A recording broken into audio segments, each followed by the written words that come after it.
This is Vermont Edition. I'm Michaela Lafrac. Today is the third installment of our annual fall series, School Stories.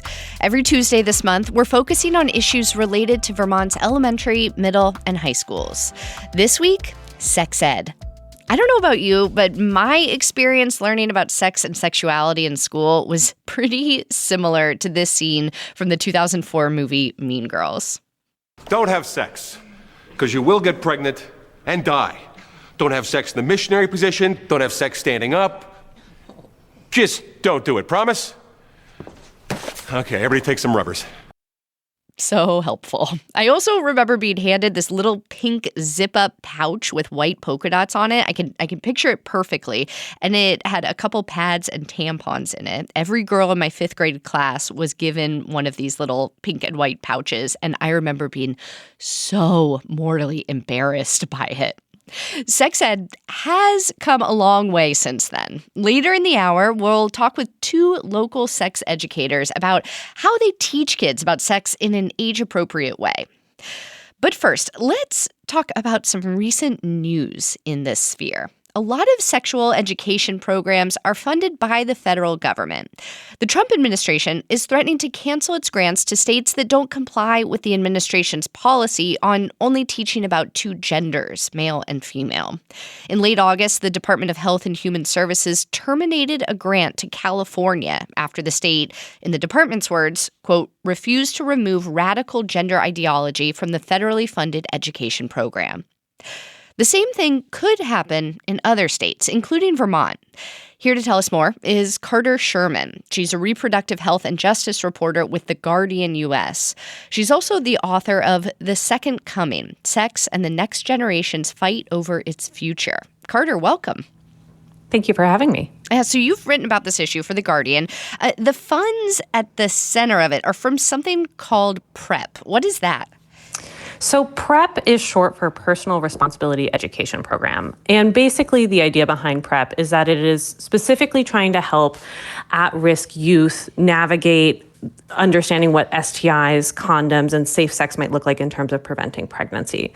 So it's not exactly comprehensive sex ed, which is to say sex ed that goes beyond and includes that goes beyond abstinence-only sex ed and includes age-appropriate, medically accurate information about the diverse array of sexualities, but it is the best kind of comprehensive sex ed that the federal government has on offer. And it's funded to the tune of about $75 million annually. Okay. So it's a huge program. And that money is doled out to all 50 states? Nearly. As of recently, I think it is 46 states and territories that receive money from PrEP. Okay. And then recently, just a couple weeks ago, there's a big change with this federal funding that is typically given to California. What happened there? So several months ago, the Trump administration sent a letter to California saying that California had to remove references to genders other than male and female from their PrEP-funded curricula. So references to things like some men being born with female anatomy, some women being born with male anatomy, those had to go. And California said that it was not going to comply with that demand. And as a result, it lost its PrEP funding. It is now down about $12 million in funding for sex education. $12 million annually. Yes, it's a lot of money for not necessarily in the context of California's budget, but in the context of sex education programs, which are typically not well funded, that money can mean a lot for students and for educators. And is this funding all going directly to schools for sex ed classes, or does it also go to nonprofits, partner programs, things like that? So the way it tends to work is that the money does flow through subrecipients. So there are agencies or nonprofits that receive the money and then tend to go into schools to offer this education. And that's because generally in sex ed, a lot of the people who actually work in schools are not super well trained on it. So schools will outsource that education to other people. Otherwise, you end up with situations like Coach Carr telling people just to not have sex. And we are going to hear from some sex educators later in the hour. And we would love to hear from you about what your experiences were with sex ed in schools. Did you follow an abstinence-only curriculum? Did you get different information than that? Was it cringeworthy or educational. Call in at 800-639-2211 or send us your sex ed memories to Vermont Edition at vermontpublic.org. Now, the Department of Health and Human Services sent this letter to California a couple of months ago. It also sent similar letters to many other states, including Vermont. Is there a common theme here about what they're all being asked to change? They're all being asked to change references to quote-unquote gender ideology. So the Trump administration sent out this letter to 46 states and territories and specifically listed off many references that they said had to be stripped out of the curricula in order for the states or territories to continue receiving that money. I've actually been reaching out to many of those states and territories to ask them what they plan to do. And so far, a number have said that they haven't yet made a decision, but there are a handful that are agreeing to remove those references. Now, I want to share with you, Carter, and with our listeners, the response that we got from the Vermont Department of Health about the letter that they received from the federal government, what they plan to do about it. I'll read that here.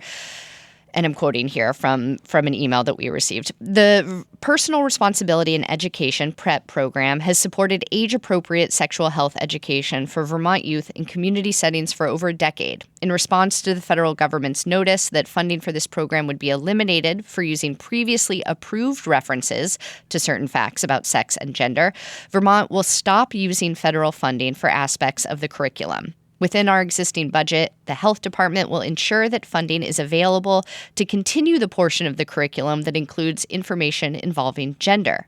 This will allow PrEP to continue operating without modification to the curriculum or interruption to the use of material that's long been in alignment with our statewide educational practices. We maintain our commitment to evidence-based public health programs that meet the needs of all Vermonters, including those in the LGBTQ+ community. So again, that's a statement from the Vermont Department of Health. Carter Sherman with the Guardian. What do you think of Vermont's response there? Is it unique or similar to what other states are saying? I mean, it is similar to what California has said. And I think the thing that's important to remember here is that this can have a huge impact on LGBTQ+ students. Those students face sky-high and increasing rates of bullying, harassment, and suicide. And so when I've talked to educators about what it could mean for states to take out these references, it would mean that these students could be in more danger. And so I think that for states like Vermont and California, these states are saying, we have to act in alignment with our values or even our laws in some cases. And that sets up a clash with the federal government and what the federal government is mandating that they do. And the Vermont Department of Health also noted that PrEP does not fund an in-school curriculum in Vermont. The funding goes to community-based organizations who utilize the program in youth-centered community settings. So that might be an important distinction to highlight as well, Carter. Yeah, I mean, the thing about PrEP and about really sex ed overall is that it can be incredibly different from community to community, from state to state, because so much sex ed policy is really set at the local level. However, the federal government has so much power to determine the course of the conversation over sex ed because it pours so much money into it. Now, there's this playbook of conservative policies that's called Project 2025. Many of our listeners likely have heard of it. And the Trump administration has largely been following this playbook over the past few months. It recommends that federal grant money should go toward programs that prioritize what's called sexual risk avoidance. What exactly is that? Is it the same as abstinence-only sex ed? It's effectively rebranded abstinence-only sex ed. And this was a term that started getting used actually in the waning days of the Obama administration. I think as many abstinence-only until marriage advocates started to realize that the term abstinence-only had become sort of radioactive, most Americans do support sex ed that goes beyond just providing information about abstinence. They do want their children to learn about things like condoms and STIs.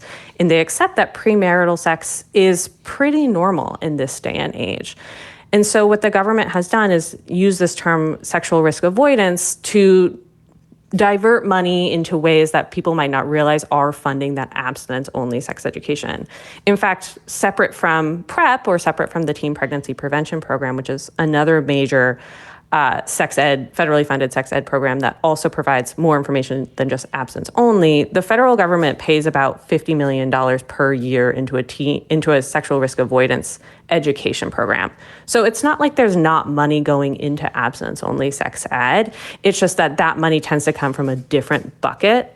And what Project 2025 is effectively proposing doing is expanding the money that's been set aside for other kinds of sex ed and potentially diverting it to quote unquote sexual risk avoidance sex ed. Now, if you have questions about how sex ed curriculum is funded or set, you can call in at 800-639-2211 or email Vermont Edition at vermontpublic.org. Carter, looking into the future, how do you see this all playing out in the courts? Like, is California planning to sue the federal government over pulling these federal funds for PrEP?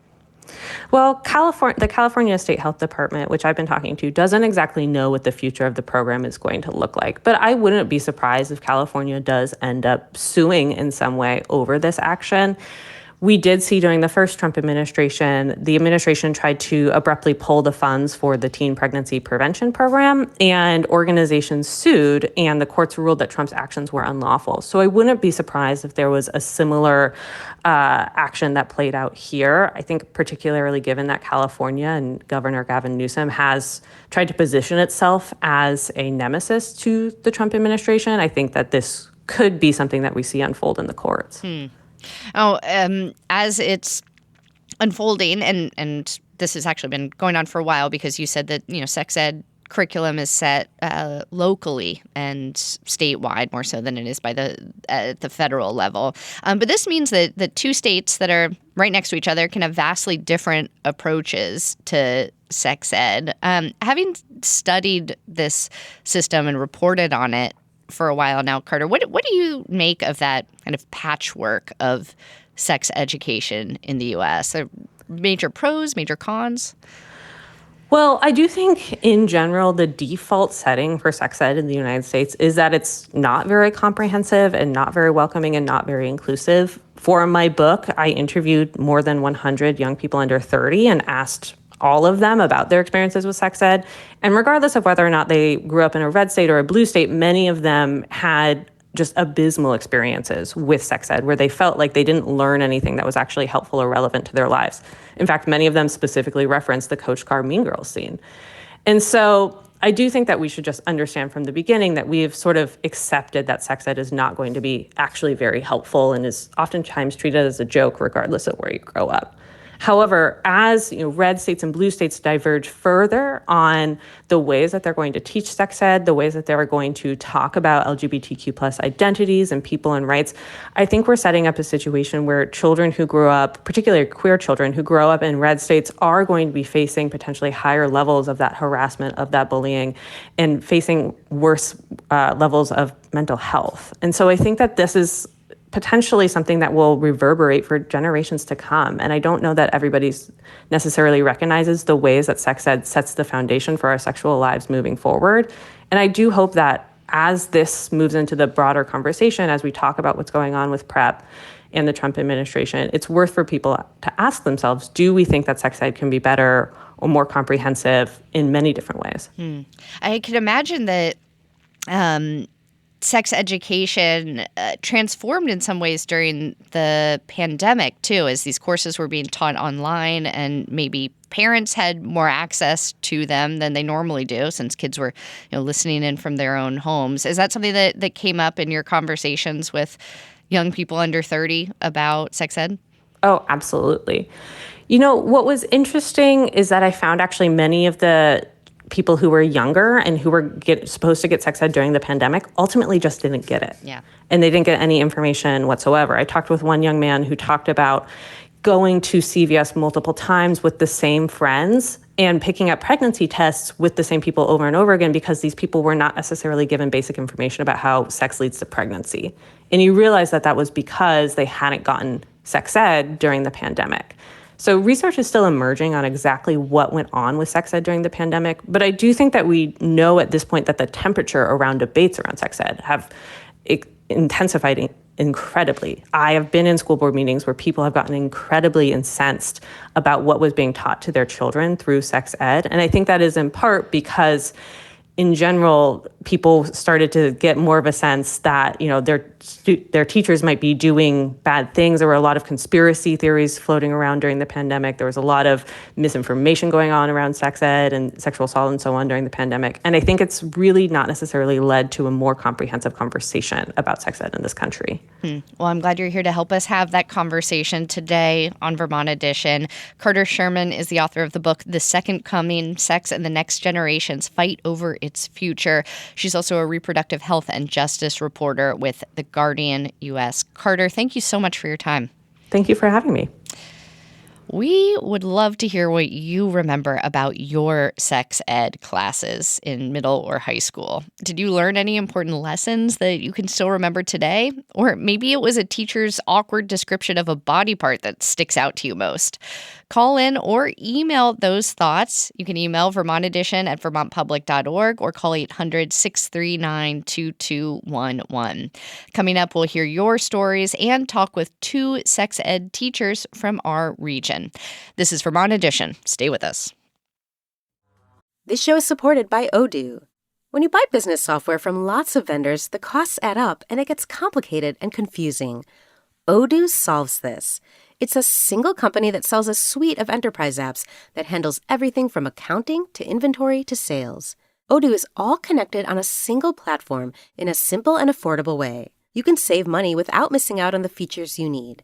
Check out Odoo at odoo.com. That's odoo.com. Welcome back to Vermont Edition. I'm Michaela Lafrac. If you're just joining us, we're talking about what might have been your favorite class when you were a kid or something you absolutely dreaded, sex ed. This is the third installment in Vermont Edition's fall weekly series on education, School Stories. We're joined now by two professional sex educators who are both based in Burlington. Celia Bird is a family nurse practitioner and a comprehensive sex educator.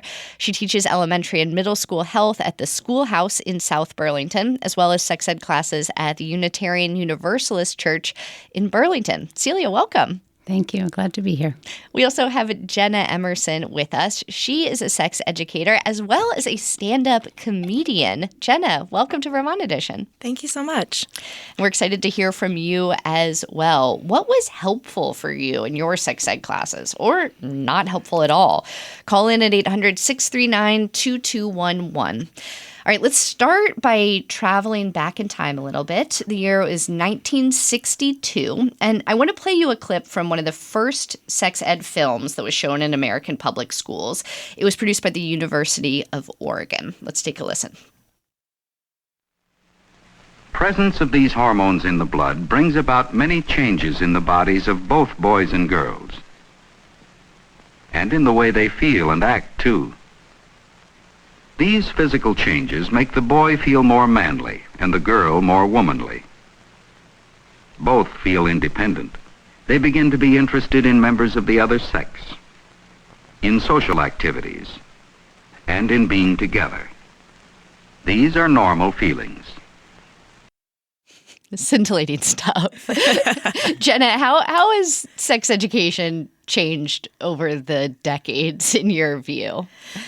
Well, sex education really does swing on quite a pendulum, where we see that it has really great increases, where we had more sex education in the 80s and 90s with HIV education, and then we saw the purity, virginity movement of the early 2000s. Then we saw it get better, and now we're in another dip of going back to maybe what this clip is talking about, where we want it to be just two genders and what it means to be a man and a woman. But we know that hormones are much more complicated than that. So when we teach, and when I taught sixth graders for a couple of years, I taught puberty without gender.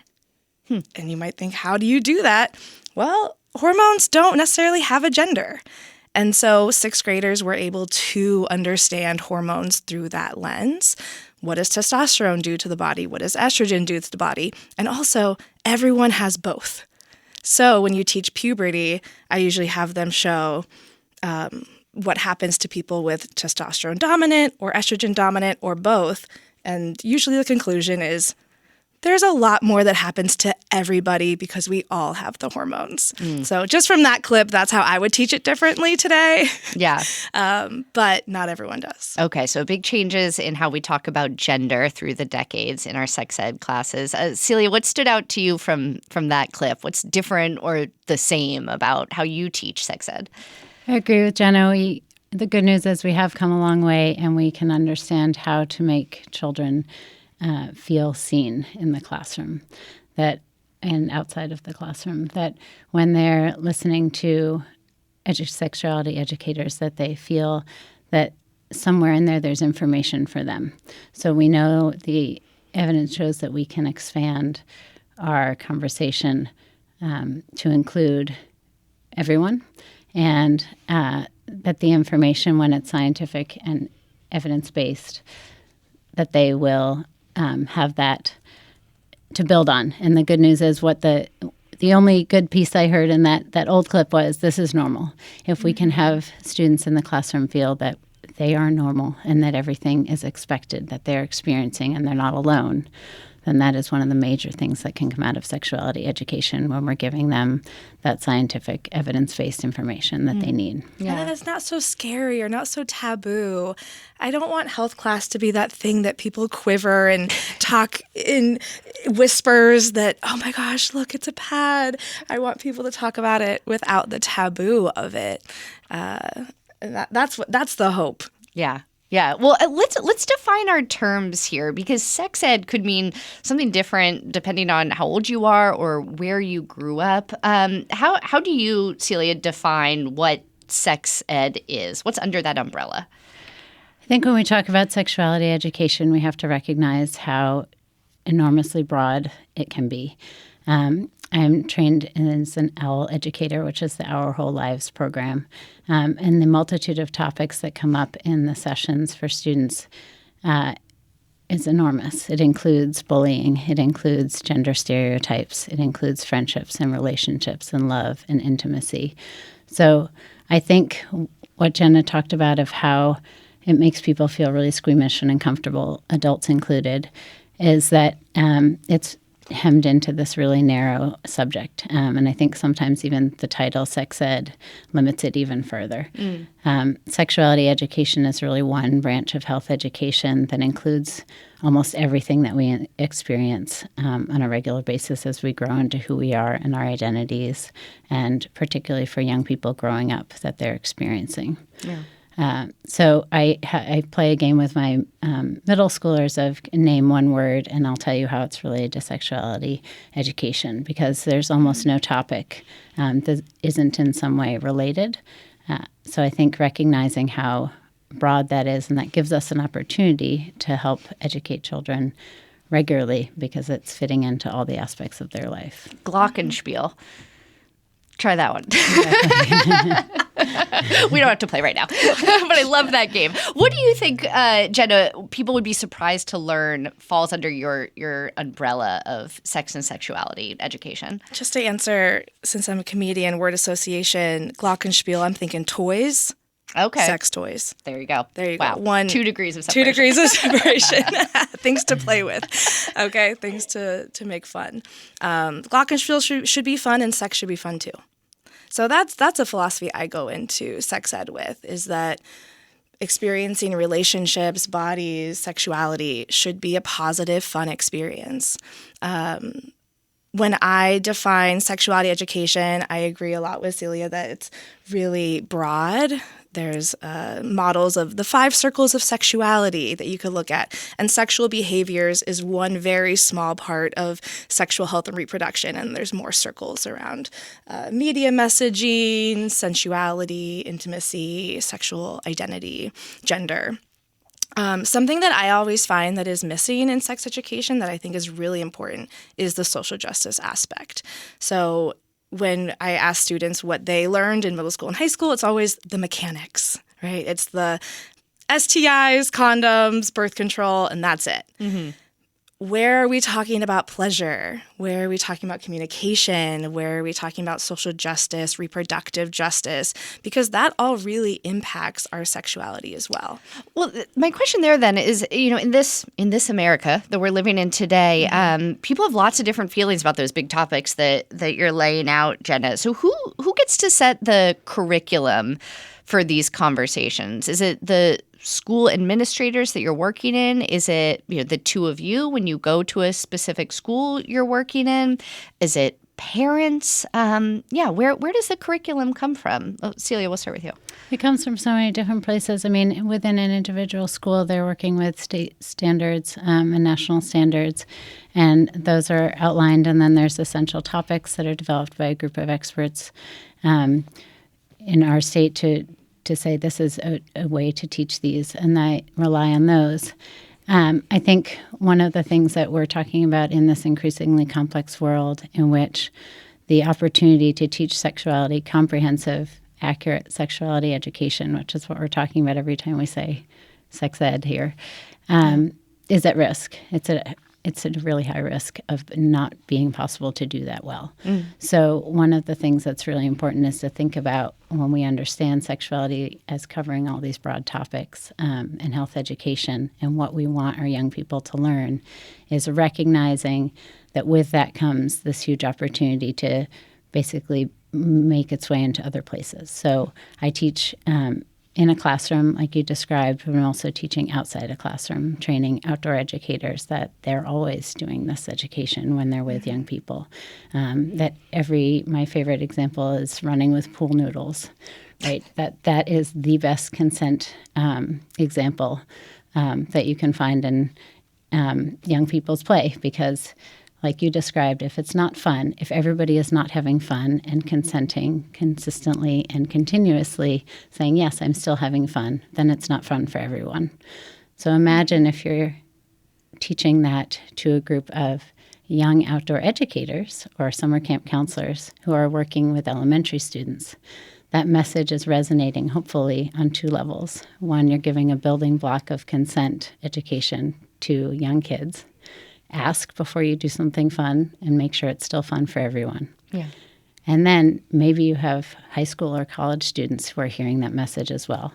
And it could be applied to their understanding of intimacy and mutual consent at a much higher level. So is that a curriculum piece? It is if you give that tool and education information to the educator who gets to use it with that kid. So that's developing curriculum that is in outdoor education or for parents and caregivers and families saying, you're already teaching consent every single day, and here's how, and let's give you some more tools and information. So that's kind of where I've come in with different ideas for families. Yeah, and also the teaching of sex ed is highly unregulated, and you are going to see huge differences in people who consider themselves sex educators. So I am ASECT certified. I have a master's degree in human sexuality education. There are certain standards that you need to be an educator in that way. However, there are also people who go into public schools all the time because it's cheaper, maybe in the sexual attitude or sexual risk avoidance programs, where we are teaching people that if you use condoms, they won't work. If you have sex, that you're a slut. We're still seeing that, and that's not regulated. That's not standard. So just because we have a state saying that sex education is mandated, it doesn't mean that everyone's teaching it well. It doesn't mean everyone's teaching it comprehensively. And if it's not regulated or not mandated, that also doesn't mean that it's not being done. So there are some states where people are doing really radical sex education work in some of these more red states, more conservative states, even though the state says it's not. And so we have some national standards, but they're not necessarily having to be followed.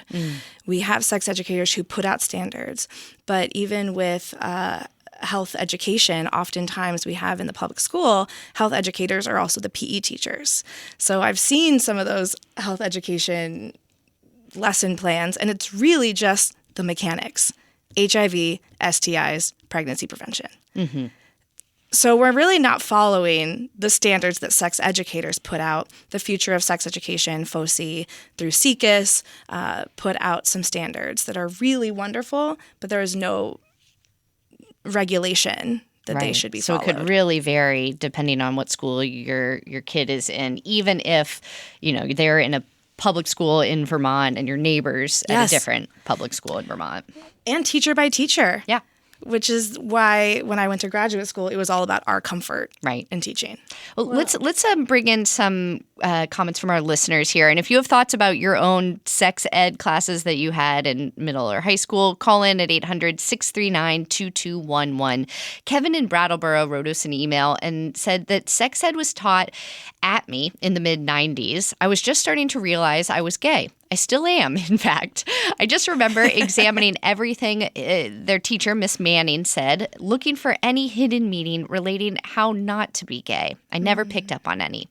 Equally happy for and jealous of kids who are going to school these days. We have Diane calling in from Montpelier. Diane, go ahead. Hey, I have a couple of intellectually disabled teenagers, and we've been having a really hard time getting instruction and curriculum specifically addressed to them. Are there some good sources that we can reference, or we do have a good program that was sent to the school, but it's just the special educator implementing it, not a specific teacher that would be doing that. Diane, that's a great question. And what you're going through was actually echoed by another listener, Krista in Guilford, who wrote us an email. They're concerned that students with intellectual disabilities are not included in sex ed. And they write, in addition to a belief that they are not seen as sexual beings, they experience such a higher rate of sexual abuse. It feels like Vermont's sex education hasn't evolved in a way that is inclusive of students with intellectual and developmental disabilities. What needs to change, Krista asks, in order to better include these students? I'd love to hear from both of you on this. Celia, we'll start with you. I think access is one of the main issues that we're up against at the moment. Sort of how do we get all this information that is age appropriate and developmentally appropriate and works to different learning styles and includes different abilities to young people, to students. Jenna was describing some of the differing curriculum when you were asking about it earlier. Yeah. And the good news is since the 1960s, when we heard that earlier clip, so many wonderful organizations have developed incredible curricula that we can use and we do have access to. So then I think what these listeners are describing is sort of how do we get that to our students? And I think the answer is knowing that they're out there and working with individuals in schools and in different settings who can say, this is here, and make sure that we're including students in being able to access those curricula that are out there. There are books that are now inclusive. There are lesson plans that help students recognize how, when they're looking at media, how ableist really the pictures of intimacy and romance are, and saying, why is this not inclusive of your peers and our society as it is?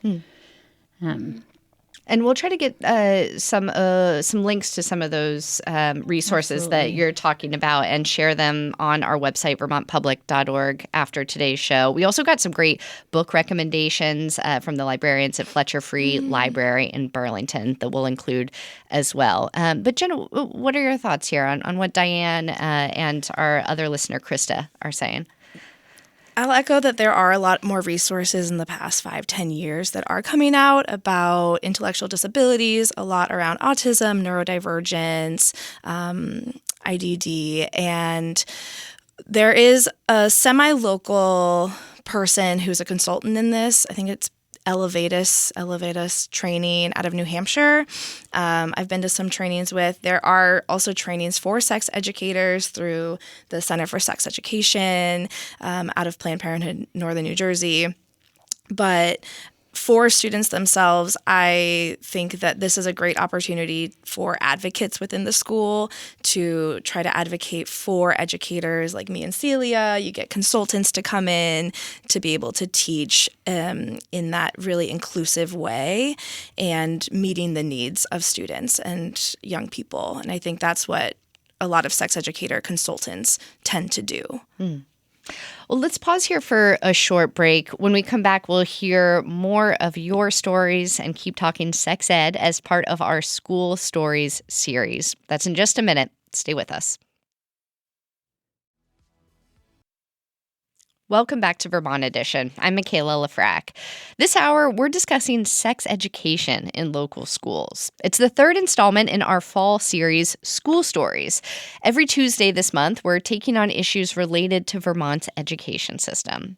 Our guests this hour are Jenna Emerson, a certified sex educator in Burlington, and Celia Bird, a family nurse practitioner and a comprehensive sex educator, also in Burlington.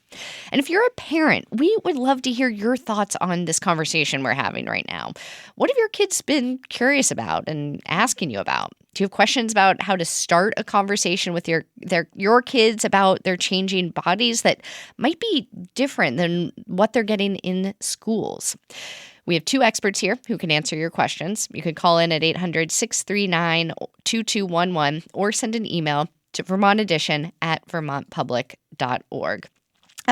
When I was in high school, I think it was like freshman year of high school, I have a distinct memory that I bet a lot of folks share of having a health class, and we were like brought into this back room in the library. They shut the door, and the gym teacher, this lovely woman named Karen, rolled in that big TV on the stand and was like, "Watch this video."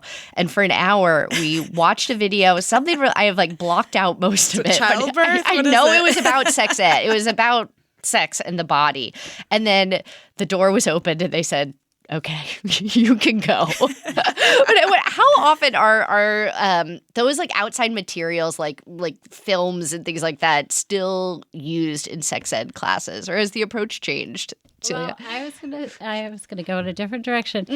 I think if you talk to most adults, even those who had access to wonderful education systems, many people have this experience, and it is really fun to start with the adults if you're working with young people and say, what did you receive, and what are your dreams and hopes that your child understands, and sort of unpack that with them. Yeah. But most people have that experience. And one of the things that when we're talking about access, when we have callers saying, how do I get this information so my child feels seen and included and they get the accurate information that they need inside school, outside of school, I think the best thing to say is the good news is, like we've described, it's happening all the time. It's really about an ongoing conversation. Luckily for us, it's not a once-in-a-lifetime opportunity. It's not a one-time thing. It's not the talk anymore. It shouldn't be stuck into 45 minutes, especially when you think about all the broad topics that we have named, and we could name more. How could you possibly get that into 45 minutes? I mean, the Our Whole Lives curriculum is an entire semester's worth of 90 minutes sessions. So you can attend a class to get that information, but you can also talk to parents and caregivers and say, no, instead of doing this 40-minute video, which brings back not good memories for people, let's make it way less awkward. And it's not one conversation with your child if you're a parent or caregiver either. It's an ongoing conversation where you're noticing how these subjects come up in real life things and settings. It might be just pop music lyrics and addressing one of those topics quickly and knowing that not everything's going to land, but something will land and resonate. I've been listening to a lot of Sabrina Carpenter with my 4-year-old, and I'm very glad that things are not landing with her yet. Well, sorry, what I mean when it lands is, but what you say about that lyric, or when you bring up values and you say that thing that is the comment to a question or a response to a question from even a 4-year-old, that piece might land when that child feels that that piece of information, they may have heard it in school. They may have heard it in many different settings, but everyone has different learning styles, and not everyone's listening all the time or able to hear or receive information. I mean, as educators and clinicians, we know that there's a lot of information we're putting out there, and people need to hear things multiple times in multiple different ways to really receive and understand the information. So if you know all of that, and you're talking about young people with limited attention spans and lots of distractions and things going on in their minds, how do we say that thing that's going to land that one time? Because it's really powerful when it does and they're getting that message. Yeah. And Jenna, I imagine you also do not lock kids in a room with a really awkward video that they have to watch. Right? Absolutely not. I think that what you're also talking about, Celia, is just processing time. And that's just good educational pedagogy. That is a horrible lesson plan to actually gauge students' learning, is to have them watch a video and then let them be released. I think that adds to the taboo, that adds to the fear. So even when I was a college professor at the University of Vermont teaching human sexuality with 70 students, we were doing activities. I believe that activity-based learning, experiential learning, is some of the best learning for sex education specifically versus lectures or just watching videos. Are we talking like condom on the banana? That's the first thing that comes to mind when I think sex ed activities. I'm sorry. I think, one of my favorite activities I'll share with you is a lot of intimate behaviors on pieces of paper. And I have students in groups get together and they have to rank the intimate behaviors from most intimate to least intimate collectively. And they grapple. And they are talking about these issues. They're talking about, well, what is intimacy? What is closeness? Is going out on a date with somebody or cuddling with them? What is intimacy then? What is more or less? And that's something that I also would do with 10th graders. And so I think instead of just giving a lecture, this is what intimacy is, this is what sexual behaviors are, I'm really having them, one, talk to each other. Yep. Communication and practicing communication. So a lot of what the activities are just practice. Not necessarily, I actually don't have my students do a condom on a banana. I'm like, you kind of know it. You kind of know it. Seems mortified. But also what you're describing is that if open communication and expressing and getting to know what their values are is really important to healthy sexuality, then having them work through that with trusted adults. And I think not only do they need processing time, but students and children and young people need trusted adults that they can come back to time and time again. That same person who can answer that question that they were too afraid to ask, or someone else can ask the question and they're there in the room to hear it. Having an anonymous question box is an essential part of all of my sexuality education, so that kids can ask any question they want and we provide them with the scientific evidence-based answers that make them laugh and say, I can't believe that question was asked. What can we ask next? Yeah. And it's probably nice to have that option rather than just Googling something too, and who knows what information They're getting all these messages all the time. And when they can examine their own values and examine how to look critically at social media and the messaging they're getting, and you're having those conversations with kids. In addition to you talked about the mechanics. The other thing to do is look at what is the risk of these intimate behaviors and lay them out and have them understand, do I want to take these risks, and when do I want to take those risks, and have those conversations, and what is a low-risk activity and what is a high-risk activity, and put abstinence up there, and then redefining abstinence of all the other outer course activities and say, those are on the table too. And when kids can talk openly about that in a non-awkward environment for a long enough time for them to work through that is a lesson plan that allows them to hear the information. Well, let's hear from a listener. We have Maria calling in from Barrie. Maria, go ahead. Yeah, hi. I'm a grandmother, and Montessori, where my grandchildren go to school, did a great class last year called Sex and Pizza. And I'll just tell you, Barbie play, I'll walk out of the room, come back into playing Barbies, and they're all naked, and 2 women, 2 men, it's all over the place. And I just really appreciate, how much this has opened the conversation around with my grandchildren around sexuality. Well, Maria, thank you so much for sharing that experience that you're having with your own family. And that reminds me of something I wanted to ask you about, Jenna, which is the fact that you're a stand-up comedian and are kind of combining these conversations about sex education with comedy and kind of leaning into that humor. Can you talk to us a little bit about your stand-up? Yeah, so I do a lot of improv comedy and a lot of sketch comedy, musical comedy. So most of my sex ed comedy is through musicals. Okay. So I do a lot of parody. Like song parodies? Song parodies to teach sex education. So think Sebastian from The Little Mermaid singing to you about lube. Sex is better when it is wetter under the sheets. Okay, there's some lyrics. And it literally, there's a music video on YouTube. You can look it up. I will. I certainly will. I have a lot from The Little Mermaid. I want to create a whole musical about it to then go out and teach people about sex education through parody. Because when I do that, I find that, one, I can get a larger audience present. I am doing it around town in Burlington because knowing that not everyone had good, positive sex ed, adults need it too. Yeah. Yep. So I primarily, Celia works with younger kids and teens. I primarily work with 18 plus the past 8 years.